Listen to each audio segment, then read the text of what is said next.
pastor se confundiu um pouquinho, porque sem ser a disciplina que vai começar na segunda, que vai começar no final de março, vai ter 3 horas. A segunda disciplina de vocês é comigo. Então se prepara.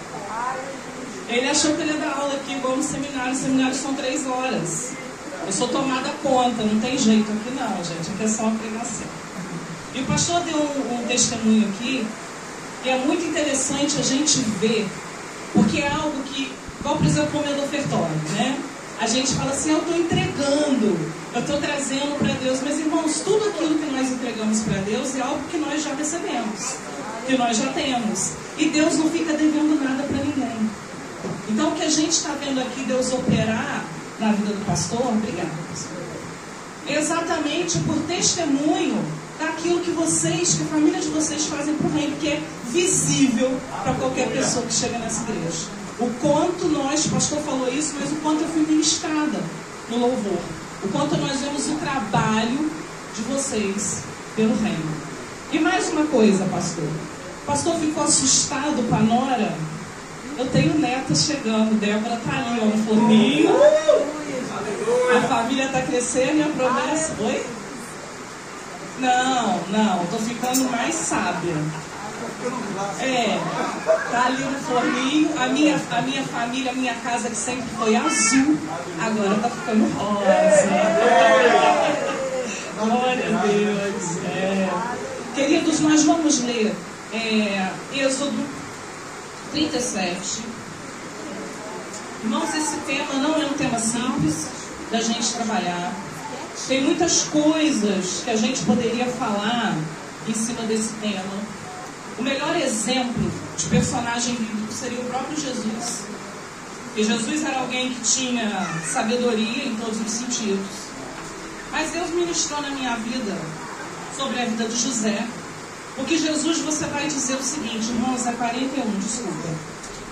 Você vai dizer o seguinte, mas Jesus também era Deus. Pois é, José não é. Então nós vamos ler Gênesis 41, a partir do verso 39.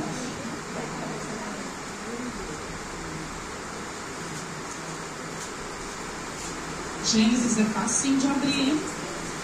Primeiro livro da Bíblia. Gênesis 41, 39.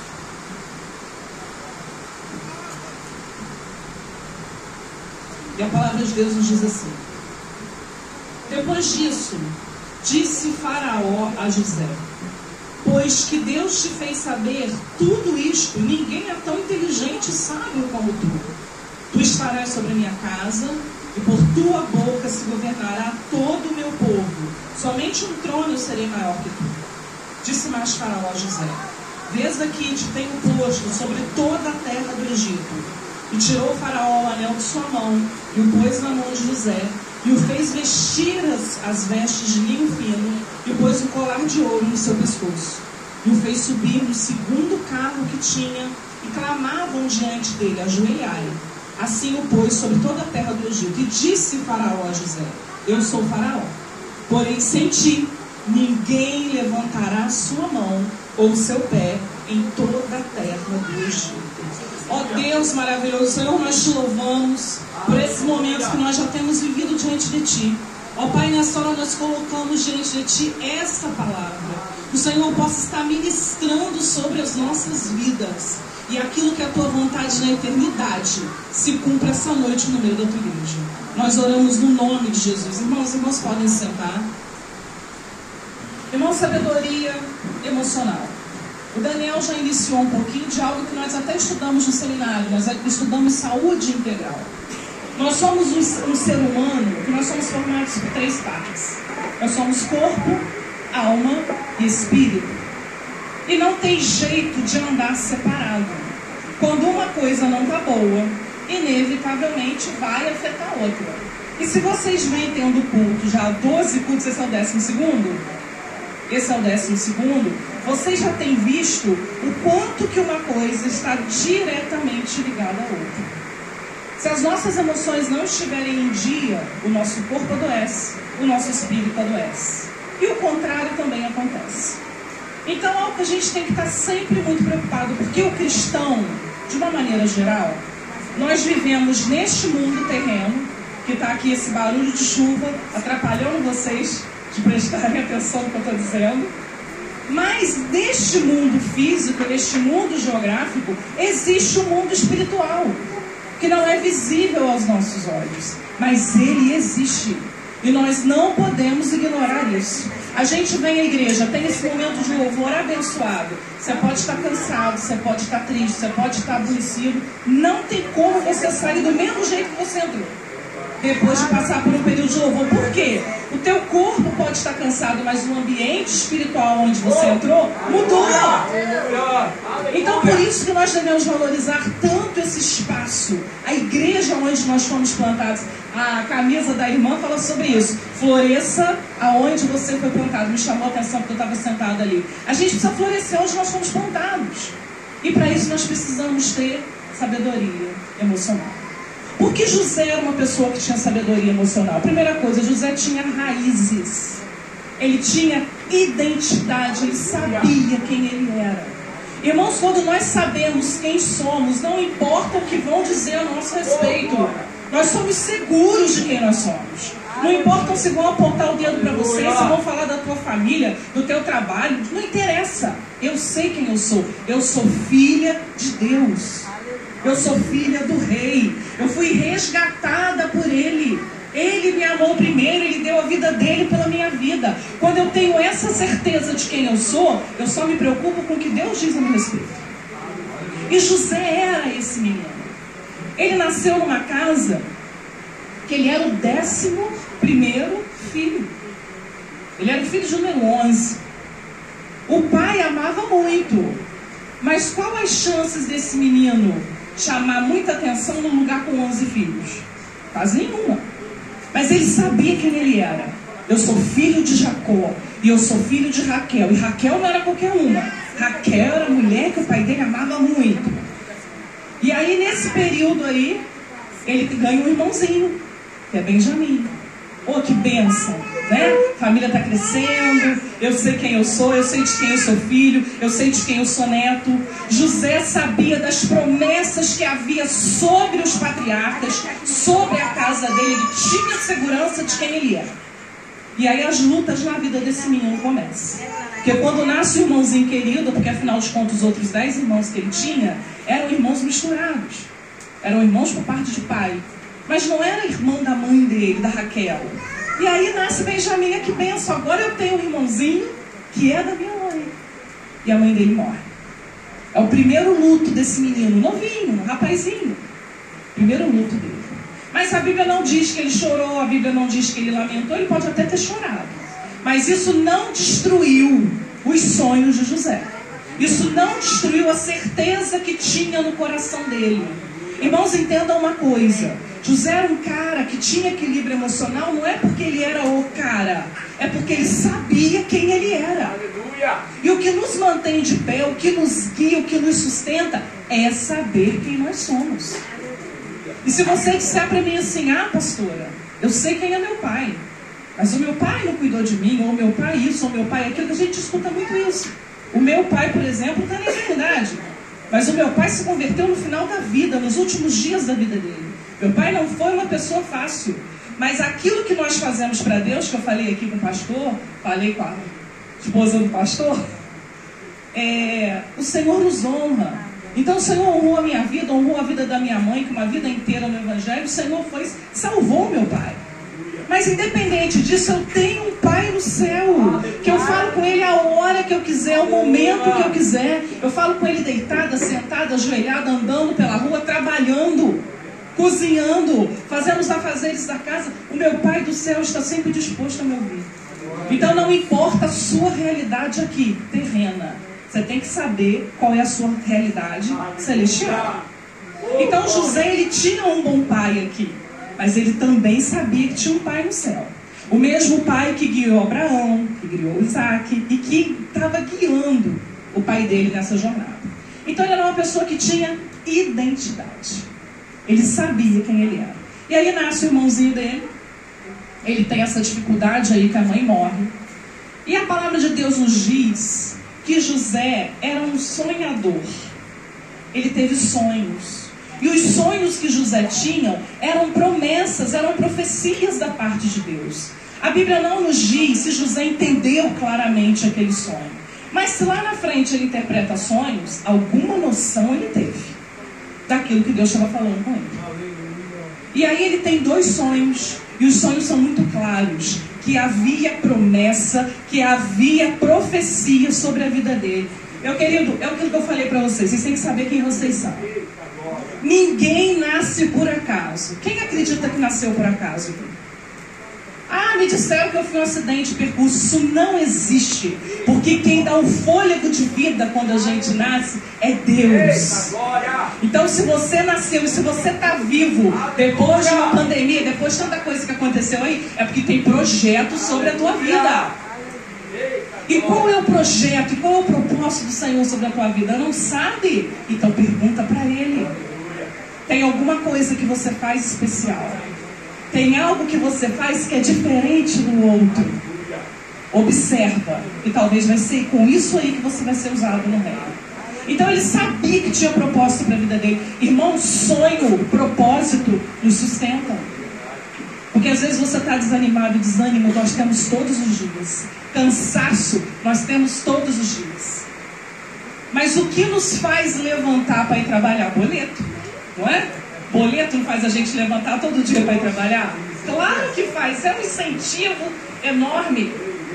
Mas o que nos faz vir à casa de Deus? Se a gente vem à casa de Deus só porque é bom estar com os irmãos, isso não dura muito tempo. A gente precisa vir sabendo do propósito, daquilo que Deus tem para nossas vidas. Esse menino sabia. Deus tinha dado sonhos para ele. E a Bíblia nos conta a história de José, de um menino que era o filho querido de Jacó. Os irmãos dele, por inveja dele, vendem ele. Aí ele vai caindo. Ele chega lá no Egito como escravo. De escravo ele é injustiçado. Depois eu vou passar por essas partes da história. Ele vai para a prisão. E do nada, ele vira governador. Porque nós lemos o final. Nós lemos o spoiler. Porque é muito bonito a gente falar de José, que a gente não sabe como é que terminou. Mas na nossa vida a gente não sabe. A gente entra na luta, a gente entra na dificuldade, e a gente, com os olhos humanos, a gente não consegue chegar lá na frente. Mas quando nós temos quem nós somos, de onde nós viemos e para onde nós vamos, nós conseguimos enxergar com os olhos espirituais. Que a minha bênção está lá na frente, que a minha vitória está lá na frente. Eu posso não estar vendo agora, mas eu creio com os olhos espirituais que ela está me aguardando. E que eu vou comemorar bastante. E que eu vou dar testemunho. Que o pastor falou é importante. A gente precisa testemunhar. Testemunhar traz esperança para quem nos ouve. E irmãos, o que a gente vai observando na história desse menino? O pai dele manda ele encontrar os irmãos. O pai sabia que os irmãos não eram muito corretos nas coisas que eles faziam. E é muito interessante que a Bíblia diz que ele foi procurar os irmãos e ele se perdeu dos irmãos. E aí aparece um camarada no caminho dele e fala, não, lá no verso 15, se achou um varão. Não, você está indo para o caminho errado. É para ir não, é para cá. Aquilo estava dentro do controle de Deus. Nós precisamos entender que Deus não perde o controle. Nós perdemos. E nós estamos aprendendo aqui nos 12 cultos a não perder mais. Mas Deus não perde o controle. Porque você poderia dizer, se esse rapaz não acha José, José não teria sido preso. Mas se José não vai para o Egito, aquele povo todo tinha morrido de fome. A promessa de Deus, a herança de Deus sobre aquela casa não teria se cumprido. Então nada está fora do controle de Deus. Eu não sei qual é o momento da tua vida, se você está vivendo como filho, né, num momento bom, ou se você já está entrando numa dificuldade. Não perca a esperança. Não se desestabilize. Confie que Deus tem o controle da tua vida. E aí ele encontra os irmãos, e os irmãos o vendem para o Egito. Irmãos, quando ele chega no Egito, ele chega como escravo. A Bíblia não dá detalhes, mas a gente sabe que escravo era escravo. A vida não era fácil. Só que em todos os momentos da vida de José, a palavra de Deus nos diz que Deus era com ele. em qualquer setor da vida dele. E ele prosperava. E automaticamente quem estava do lado dele prosperava também. Agora os irmãos acham que o murmurador ia prosperar? Será que José, que tinha tido sonhos de autoridade, de liderança, no momento que ele cai como escravo na casa de Potifar, ele tem que ser obediente àquilo que o patrão mandar ele fazer, que o dono dele, não é patrão, que o dono dele mandar ele fazer? Será que naquele momento ele não deu uma desanimada? Eu não sei se ele não deu uma desanimada, mas ele sabia que ele era filho de Jacó. Ele sabia que tinha uma promessa para a vida dele. Ele não sabia quando ele ia sair dali, mas ele sabia quem ele era. Irmãos, o que nos sustenta é saber quem nós somos. E a palavra de Deus fala que mesmo naquele lugar aonde ele cai de uma tal maneira, ele fazia o melhor dele. Então ele não era um murmurador. Ele não era alguém que ficava o tempo todo reclamando: poxa vida, eu era o filhinho do papai e agora eu virei escravo. Isso não está certo não, Deus. Não é assim que as coisas funcionam comigo não. Não é isso que ele fez não, irmãos.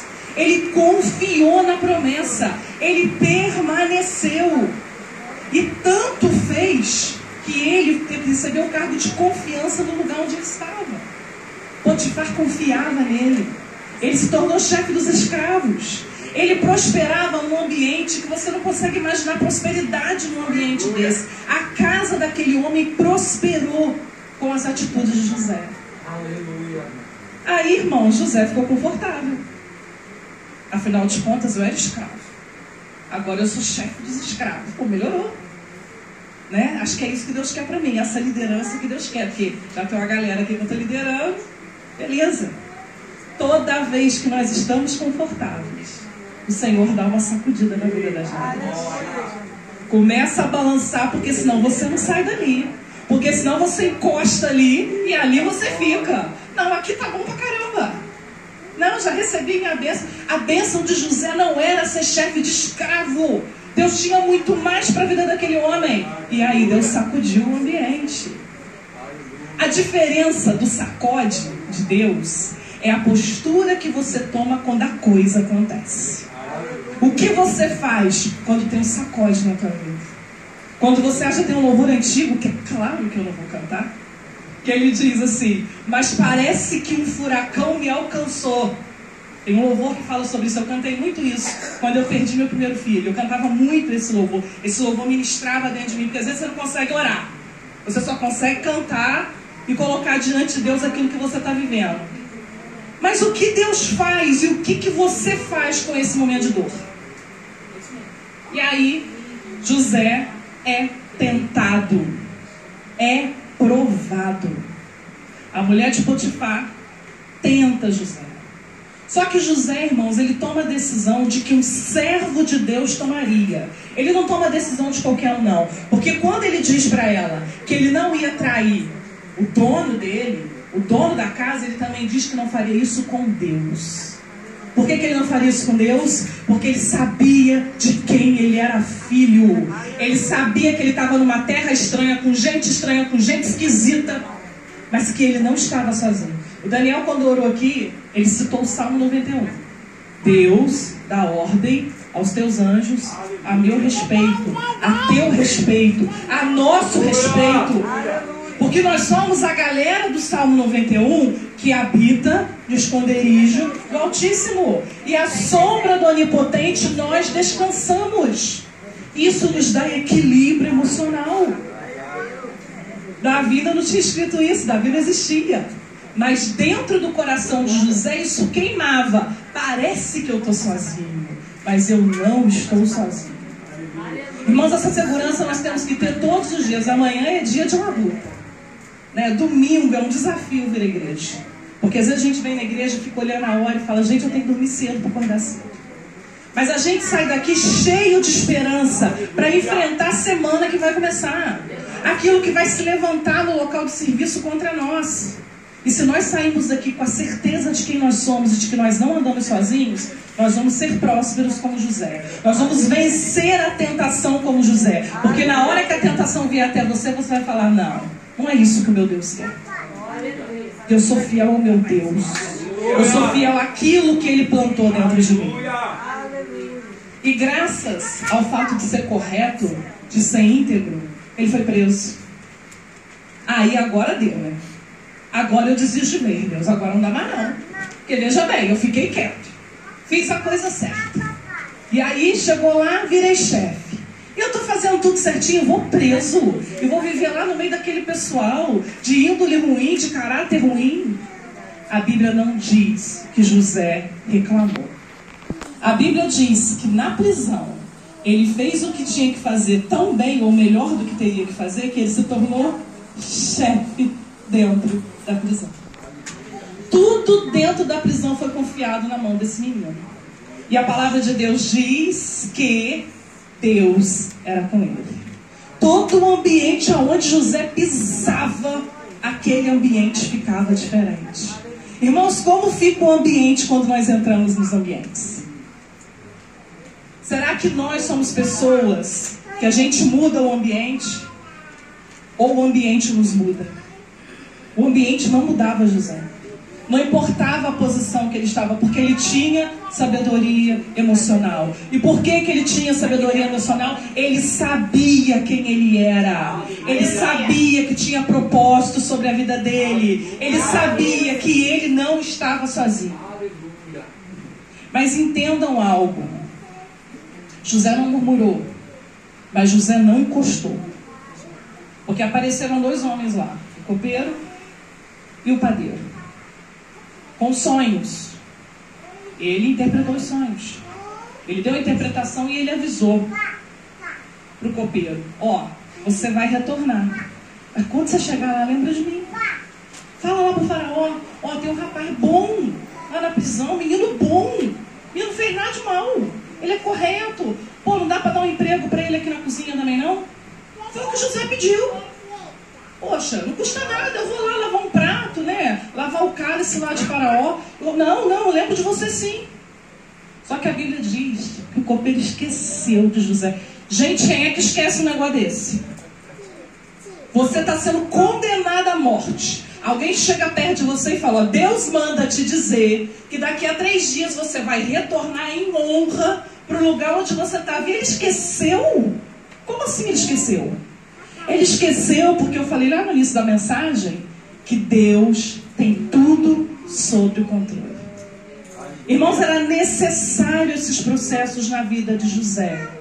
Porque por mais que José tivesse equilíbrio emocional, que ele entendesse quem era, pode ser que houvesse mágoas dentro dele. Ainda. Por aquilo que ele tinha vivido. E era natural, é normal nós termos mágoa. O que não é normal é nós vivermos magoados. É normal a gente ter dor.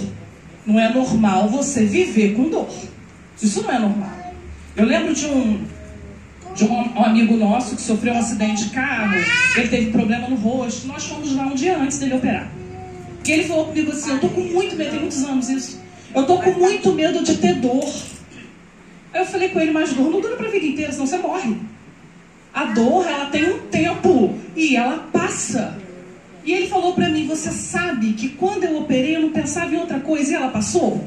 E ela passou e ele tá aí, já tem filho, já seguiu a vida dele. Porque dor é assim, lamentação é assim, luto é assim, prova é assim, não é pro resto da vida. Mas a gente só tem essa visão se nós tivermos certeza de quem nós somos. Se nós tivermos certeza do chamado de Deus para a minha vida. Nós não podemos duvidar disso, irmãos. Independente do sacode, do balanço que está tendo na tua vida agora. Você tem que confiar para o que você foi chamado. Para o que Deus te levantou. E aí ele fica mais algum tempo naquele lugar. Eu não tenho ideia de qual era a conversa de José com Deus, mas ele devia de falar com Deus. E nós devemos, nós não podemos não, nós devemos falar com Deus. Devemos colocar diante de Deus as nossas mazelas. Porque tem coisas que a gente tem coragem de falar para ninguém não, mas fala para o teu pai. Porque o teu pai é o teu escape. O teu pai é aquele que vai confortar o teu coração. O Espírito Santo ministra nas nossas vidas. Irmãos, quem já não ajoelhou derrotado e levantou como um leão? Todos nós já passamos por isso. Porque a gente ajoelha para orar, a luta está ali do teu lado. Quero ver o que ela vai fazer. Quero ver o que ele vai fazer. E você está ali. E você está lutando com Deus ali. Orando, falando com Deus. E aí, de uma maneira assim, sobrenatural, Deus te dá uma palavra, ou você tem uma sensação e você entende, eu vou levantar daqui diferente. Quando você levanta, a luta desiste de você. Ela sabe, aqui não tem jeito não. Aí você vem para a igreja com luta, debaixo de chuva, ela está te esperando lá fora. Mas ela já desistiu, já foi embora. Porque ela já viu que você vai sair desse culto diferente, cheio do poder de Deus, sabendo para o que você nasceu. Já viu que contigo não tem jeito. Pode sacudir que você sabe quem você é. Irmão, se aquele copeiro lembrasse de José e disse a Faraó, e se Faraó ouvisse ele, José teria terminado a vida dele lavando prato, lavando o cálice de Faraó, cortando as batatas. Teria terminado assim. Esse era o propósito de Deus para a vida de José? Não. E a gente tem que entender isso, que a nossa vida tem processo. Às vezes nós temos uma ansiedade, nós temos depressão, porque não entendemos o tempo de Deus. Há tempo para todas as coisas. Tenha calma, tenha paciência. Se você está no trajeto, a hora certa vai chegar a tua vitória. No tempo de Deus, aquilo que tem para a tua vida vai acontecer. Você só tem que estar no caminho. Você só tem que estar se permitindo ser guiado por ele. E foi o que aconteceu com José.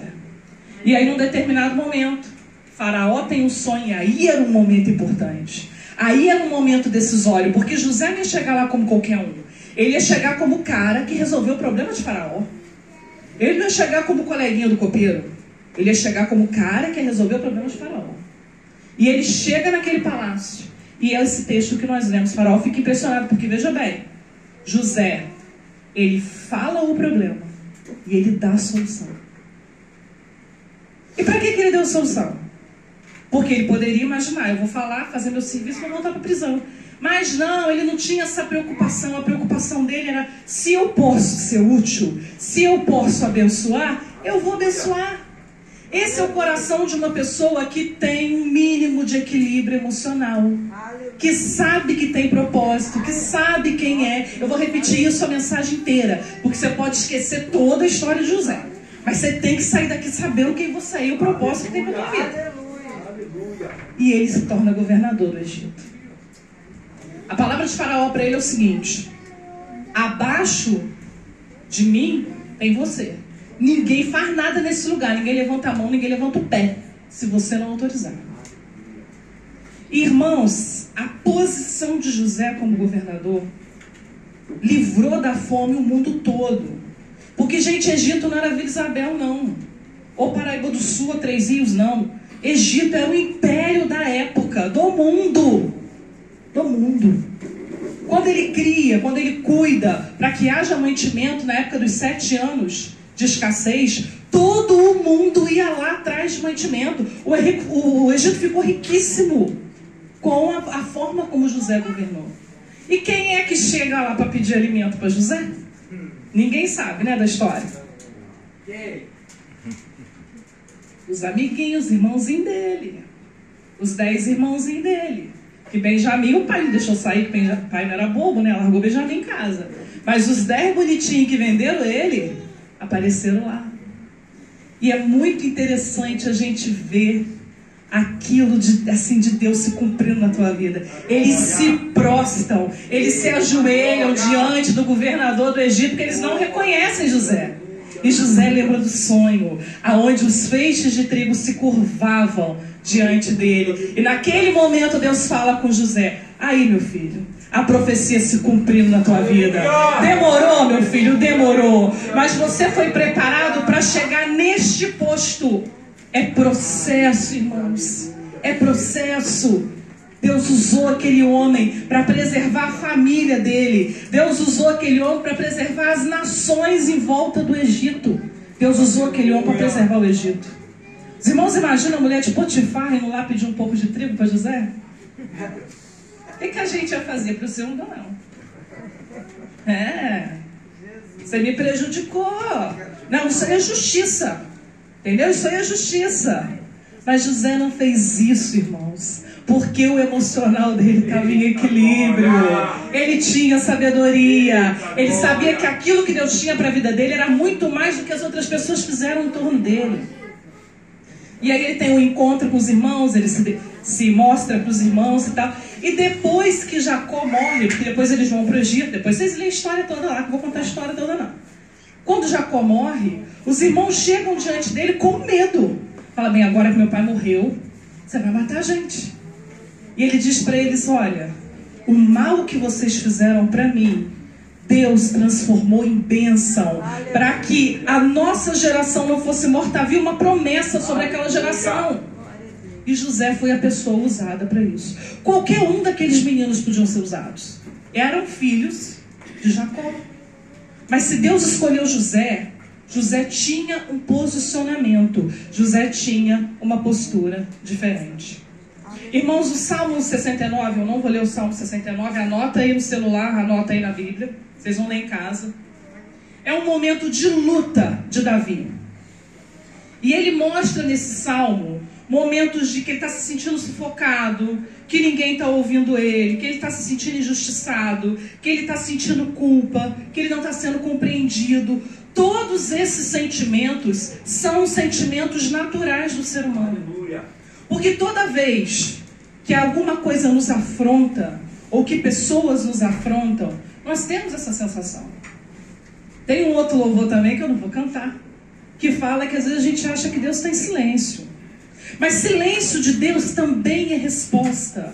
Eu não sei se em todos os momentos da vida de José Deus falou com ele. A Bíblia não relata. A Bíblia só diz que quando ele teve a oportunidade, ele pediu. Quando você chegar lá, você lembra de mim. É só isso que a Bíblia diz. E a Bíblia diz que em cada momento, em cada processo da vida de José, tudo que ele botava a mão prosperava, porque Deus era com ele. E nós vemos vários personagens na Bíblia que passaram por isso. Personagens que se levantaram e personagens que não deram conta. Mas normalmente, irmãos, quando não se dá conta, é porque não coloca a vida diante de Deus. Eu não sei quais foram as outras pregações que vocês tiveram, mas é claro que nós não estamos aqui de maneira nenhuma negando a questão médica, tá? Da sabedoria emocional. Eu não estou dizendo para vocês que não existe medicação, médico, psicólogo, psiquiatra. Eu não estou dizendo isso, psicanalista. Isso faz parte da nossa vida humana. E às vezes questões hormonais são necessários que se tomem medicações. Mas há situações na nossa vida que posicionamento muda a história. Aleluia. E tudo começa aqui, irmãos. Se nós não tomarmos a decisão, porque a gente fala assim, não, eu gosto muito de ler Bíblia. Quem ama ler Bíblia o dia inteiro? Se eu tiver um monte de gente que ama ler Bíblia aqui, eu sou também. Nem todo dia eu amo ler Bíblia não, irmãos. Eu leio Bíblia porque é necessário para o meu espírito. Então eu decido ler Bíblia. Nem todo dia a gente está a fim de orar não. Porque você chega em casa cansado, você só quer falar, Senhor, nessa hora, amém. Virar para o lado, dormir. É a melhor oração que tem de dormir, Senhor, nessa hora, amém. Não é?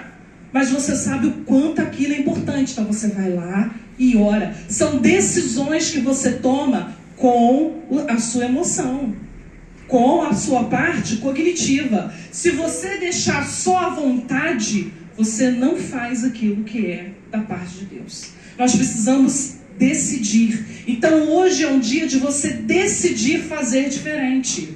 E não é decidir só porque amanhã é segunda, não. Você vai decidir agora, aqui dentro do culto. A partir deste momento, a minha vida vai ser outra.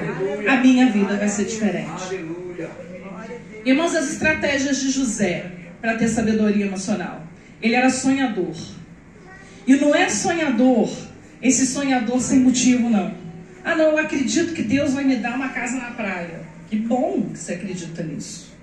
Mas nós não vivemos só disso. Deus pode dar uma casa na praia? Claro que pode. Ele pode dar o que Ele quiser. Ele é dono do ouro da prata. Mas será que isso, uma casa na praia, vai mudar a tua vida no reino? Será que uma casa na praia vai fazer você ser mais servo, mais atuante no reino? Deus vai te dar aquilo que vai ser útil para o reino. Porque a gente vai entregar aquilo que Ele já nos deu. E os sonhos de José eram sonhos que Deus tinha dado para ele. Não foram coisas que inventaram da cabeça dele, não. Quais são os sonhos que você tem? Os sonhos nos sustentam. Irmãos, eu sonho em me aposentar. E isso está fazendo eu aguentar, terminar de trabalhar, até quando eu precisar. Eu sei que eu vou aposentar. É um dos sonhos que eu tenho na vida. E esse sonho, eu creio que o Senhor vai me dar a minha aposentadoria. Nós temos sonhos na vida. Use o sonho para o reino, que eu vou poder trabalhar mais para o reino também. Né? Vou ficar com mais tempo livre. Vou poder cobrar mais lá, perturbar mais vocês. Seja um sonhador. Pega aquilo que Deus te deu. Fugia das tentações e da aparência do mal. Não é tão fácil fugir da tentação, mas decida fugir da tentação. Eu não vou pisar aqui. Eu não vou neste lugar. Diga não, irmãos. Outro dia eu estava pregando na Nazareno, eu falei algo que eu escutei dentro do local de trabalho. Fica vermelho uma vez na vida, não fica rosa a vida inteira. Porque você fica, vou ver, vou dar uma desculpa. Não, ali não é lugar para eu ir, eu não vou. Aqui não é ambiente para eu estar, eu não vou estar. Isso aqui eu não devo fazer, eu não vou fazer. Porque tudo que você faz que foge do projeto vai atacar o seu emocional. Porque o Espírito Santo vai te cobrar. Isso vai te fazer mal. Então faça aquilo que é a direção de Deus. Fuja das tentações e da aparência do mal. Seja resiliente em meio às dificuldades e adversidades. Irmãos, luta nós vamos ter para o resto da vida. E vitórias também, glória a Deus por isso. Porque neste mundo, mas tem de bom ânimo, tem de sabedoria emocional. Porque Jesus venceu o mundo por nós, Ele venceu a morte. O mais difícil Ele já fez. Ele venceu a morte, Ele nos salvou. As outras coisas, Ele nos ajuda. Mas o mais difícil Ele já fez. A palavra de Deus diz: buscai primeiro o reino de Deus e a sua justiça, e as demais coisas nos serão acrescentadas. Por quê? Porque Ele nos ama. Só por isso. Pela graça, por algo que nós não merecemos, mas Ele nos dá. Então fique firme. Não sei a luta que você está vivendo. Fica firme. Ah, mas eu estou me sentindo agora um escravo. Fica firme. Ah, eu estou me sentindo um prisioneiro. Fica firme. Porque o teu momento de governo vai chegar. Aonde? Não sei. Mas o governo que Deus tem para a tua vida, dentro do propósito dele para a tua vida. Você precisa confiar nisso. Irmãos, olha, eu escutei uma pregação. Deixa eu ver se dá tempo aí. Eu escutei uma pregação uma vez lá na minha igreja que eu fiquei impressionada. Coisa simples, um rapaz pregando, um obreiro. E ele falou que Pedro estava preso. O que a igreja estava fazendo quando Pedro estava preso? Orando. Constantemente, incessantemente. Não, Senhor, solta Pedro, solta Pedro. Quando Pedro chega na porta, que a menina fala que Pedro dá solto, Pedro fala: não tá não. Tá não, ele tá preso. Ué, como assim? Você está orando e não acredita que Deus soltou Pedro? E aquilo mexeu muito comigo. Porque quantas vezes a gente ora e não acredita no que está falando? Quantas vezes a gente canta aqui? Irmãos, eu tive que anotar aqui o jogo, mas eu não resisti. Quando eu encontrar contigo, Jesus, virtude de ti sairá. A gente canta, enche a boca. Levanta a mão, não acredita em nada que está cantando. Não acredita que o teu encontro com Jesus muda a tua vida. Que o teu encontro com Jesus faz virtude sair dele. Cante, declare. Louvor é para isso. Ore e declare. O outro louvor falava assim: o que eu vou fazer, o que fazer quando ele vem aqui. Jesus está aqui. O Espírito Santo está ministrando na nossa vida. E a cabeça da gente está em outro lugar. E a gente está perdendo a oportunidade de ser abençoado, de sair cheio. Não, gente, não abre mão disso não. Os irmãos têm noção de quantas pessoas queriam estar aqui hoje? Nós no finalzinho de ano lá na nossa igreja lá, teve um senhor que ele ficou internado um bom tempo, né? Eu não me lembro quanto tempo, mas tipo uns 40 dias, né? Acho que foi mais. Uma coisa assim, ele ficou muito tempo internado. E ele foi dar um testemunho, foi no culto de virada. E ele falou que teve um dia que ele estava se sentindo tão sozinho, que ele falou: Jesus, me dá um abraço. E eu fiquei pensando, a gente não valoriza esse momento entre irmãos, esse momento entre igreja. Tudo que aquele homem queria era um irmão para poder abraçar, mas ele estava no TI e ninguém podia entrar lá, irmãos. Não abre mão disso não. O que eu vou fazer quando ele estiver aqui? Eu vou me derramar diante dele. Fala, Senhor, isso aqui é a minha vida, olha a minha situação, como é que está? Eu preciso do teu cuidado, eu preciso do teu sustento, eu preciso da tua direção. Outro louvor maravilhoso também, dizia assim: seguro estou nos braços daquele que nunca me abandonou. Aí eu entreguei minha luta para o Senhor, mas enquanto isso, eu vou fazendo o que dá. Não, meu bem, você entregou a luta para Ele. Sossega. Aleluia. Tenha calma, confia. Deixa a sua ansiedade para lá, vai ler o Salmo 40. Aleluia. Salmo 40 é bom para jovem, mas para casado também é. Esperei confiantemente no Senhor. Aleluia. Vai ler o Salmo 40. Vai confiar no Deus que você fala para os outros aí fora. Você fala, não, Deus é bom. Não, Deus cuida da minha vida. E às vezes nem você acredita nisso. Então, se você declarou aqui na hora do louvor que você está seguro, que nos braços dele você encontra descanso, você precisa acreditar no que você declarou. Aleluia. Então, queridos, não tem ansiedade, não tem depressão, quando ela é uma mistura de algo espiritual que emocional, que se você fizer isso aqui, ela não sai embora da tua vida. Porque ela vai entender que você está seguro nos braços do Pai. E o último, eu sou teu Pai. É só chamar. Aleluia. Irmãos, quando Jesus morreu na cruz, o véu do templo rasgou. Tem muita gente aí fora tentando costurar véu de templo. Mas vocês estão num ambiente onde o véu está rasgado, onde vocês têm acesso direto ao Pai. Não abra mão disso, não fique encontrando pessoas para costurar véu para você, não. Aproveita que o véu está aberto. Eu sou o teu Pai. É só chamar, chame por Ele. Fale com Ele. Coloque a sua vida diante dele. Irmãos, concluindo aqui. José foi traído por quem o invejava. Mas ele não deixou de sonhar nem acreditar. Todos nós passamos por isso. Em algum momento da vida. Ninguém está livre disso. Mas ele não deixou de sonhar. Porque ele tinha propósito, ele tinha profecia, ele tinha chamado sobre a vida dele. E o melhor de tudo, irmãos, ele sabe de onde ele saiu. Todos nós sabemos de onde nós saímos. Tem muitas coisas na vida da gente que nós esquecemos. Mas eu lembro com 9 anos de idade quando o Senhor me chamou. Eu lembro exatamente desse momento. Eu era uma criança, mas eu lembro do que Deus falou comigo naquele dia. E isso nos sustenta. Saber que eu estava lá e que o Senhor foi lá e veio lá e me buscou. Vem cá, André, ó, eu quero você na minha presença. É muito amor, irmãos. É muita graça, porque nós não merecemos isso. Ele foi assediado por propostas erradas, mas ele não deixou de ser fiel a Deus. Ele permaneceu. Permanecer é decisão. Decida permanecer. Ele recebeu o mal pelo bem, mas ele não deixou de buscar o bem dos outros. Eu não vou dar para o outro aquilo que o outro me deu, porque eu não sou assim. Eu sou melhor do que ele. Eu sou melhor do que ele. Enquanto a lei dizia para nós que era pra gente odiar os nossos inimigos, a graça, que o pessoal acha que virou bagunça, não, irmãos. A graça é mais pesada que a lei.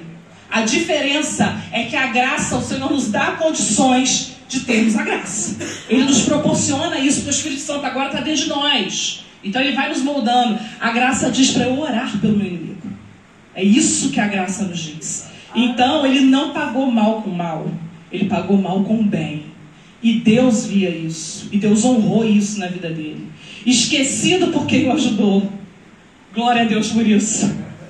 Mas convicto de que Deus não se esqueceu dele. E quando exaltado, não se vingou. Não pisou. Quem me viu passar na prova e não me ajudou. Gente, eu quero um texto bíblico que confirme um negócio desse. Parece até mandinga. Misericórdia. Não, isso não. Quem me viu passar na prova e não ajudou, vem cá, vou te ensinar como é que faz quando você entrar na prova. Você vai ser abençoado igual eu fui. É assim que o crente de verdade faz, meus irmãos. Então ele... Nem sei se vocês cantam isso aqui, gente. Se canta, me desculpa. Quando exaltado, não se vingou. Pelo contrário, pagou o bem, o mal com o bem. Irmãos, desenvolva conversas francas com Deus. A gente não tem que ficar preocupado com o que vai falar com Deus, não. Com Deus a gente fala o que está dentro da gente. o que você não consegue falar para o outro. É para ele que você vai falar. É para ele que você vai se derramar. Encontre motivos de gratidão e celebre. Ah, eu não tenho nada para agradecer. Opa! Vamos ver se vocês sabem fazer isso aqui, ó. Vocês têm competência de fazer isso sozinho? Não. Mas quando você acordou, o fôlego de vida estava em você. Isso já é motivo de glorificar a Deus. Então agradeça a Deus. Mude sua perspectiva de vida. Ai, tô cansada, tá ruim, tá assim. Tem nada de bom na tua vida? Claro que tem. Começa a olhar as coisas boas que tem na tua vida. Valorize aquilo que Deus tem te dado, que tem estado nas tuas mãos. O mundo muda. Ninguém aguenta ficar perto de gente que murmura, que reclama. Seja uma pessoa que abençoa pessoas aonde você estiver. Encontre sua reconstrução em Deus. Viva satisfeito e desfrute da vida no reino. Agora eu encerro mesmo. 2 Coríntios 4, de 8 a 10, ele diz assim: de todos os lados somos pressionados, mas não desanimados. Pressão, luta, mas desânimo não. Porque nós sabemos quem nós somos. Ficamos perplexos. Gente, está acontecendo isso comigo? Tá, mas não está acontecendo, eu não estou sozinha. Deus está comigo. Mas não desamparados. Não importa a luta que você enfrente, você não está sozinho. Agora você tem que ter certeza disso, hein? Não adianta eu virar, fala para o teu irmão que você não está sozinho. Você está achando que está, não adianta de nada. Você tem que saber que você não está sozinho. Somos perseguidos, só é perseguido quem é crente. Quem é mais ou menos não. Agora o crente, aquele que anda dentro daquilo que Deus fala com ele, é perseguido. Nem que seja socialmente, ele é perseguido. Mas não abandonados, aleluia. Abatidos, cansados, mas não destruídos. Aleluia. Trazemos sempre em nosso corpo o morrer de Jesus, para que a vida de Jesus também seja revelada em nosso corpo. Aleluia. Amém, queridos? Vamos ficar de pé. Definitivamente encerrado. É aquilo que eu falei para os irmãos. Vocês não precisam lembrar da história de José. Vocês não precisam lembrar de tantas as coisas que eu disse aqui para os irmãos. Mas lembrem de duas coisas. Quem você é? Quem você é? Se você foi resgatado pela graça, você é filho do Pai. Aleluia. E você não é qualquer um, que filho do Pai não é para qualquer um. E entenda qual é o propósito, qual é o sonho que Deus tem para a tua vida, porque isso vai te sustentar no caminho. Aleluia. E glorifiquem a Deus, irmãos, por N motivos, pela igreja que vocês estão. Vocês estão numa igreja de pessoas unidas, de um ministério, de uma família ministerial, que a gente vê o quanto a vida deles é dedicada ao reino, e que Deus abençoe isso. Porque a gente sabe o que é ter uma família ministerial e cuidar de uma igreja. Eu vejo isso, eu glorifico a Deus pela vida deles. Nós vamos orar ao Senhor mais uma vez. Coloque a sua vida diante de Deus. Aleluia. Se as suas emoções estão desconcertadas, se tem algo que você precisa colocar no lugar, a hora de você fazer é agora. É você sair dessa porta diferente de como você entrou, independente do processo, do lugar onde você se encontra. Pai querido, em nome de Jesus, ó Deus, eu coloco diante de Ti a Tua igreja, Senhor, os Teus filhos. O Senhor sabe o que há no coração de cada um. O Senhor conhece as emoções, o Senhor conhece as lutas, os lutos, os desafios, os enfrentamentos que os Teus filhos têm enfrentado. Ó Deus, mas a Tua palavra nos garante vitória, porque o Senhor morreu na cruz pelas nossas vidas. Ó Senhor, em nome de Jesus, dá vitória ao Teu povo, ó Deus. Dá sabedoria, Senhor, em todos os setores da vida do Teu povo, para que o Teu povo possa ter saúde integral. Cuida, Senhor, de cada um dos Teus filhos. Ó Deus, eu coloco em especial esta família ministerial diante de Ti. Ó Deus, em nome de Jesus, que eles possam, Senhor, estar sendo sustentados por Ti. O Senhor tem visto, ó Deus, o trabalho, Senhor, a dedicação dos Teus filhos a esta casa. Ó Deus, em nome de Jesus, que eles possam ser honrados por Ti. E que o Teu nome, Senhor, possa estar sendo glorificado sobre esta igreja, sobre esse ministério, porque nós cremos na Tua graça, no Teu amor, em nome de Jesus. Aleluia. Pastor, agradeço a oportunidade. Em nome de Jesus. Aleluia! Deus. Obrigado, pastor André. Deus abençoe.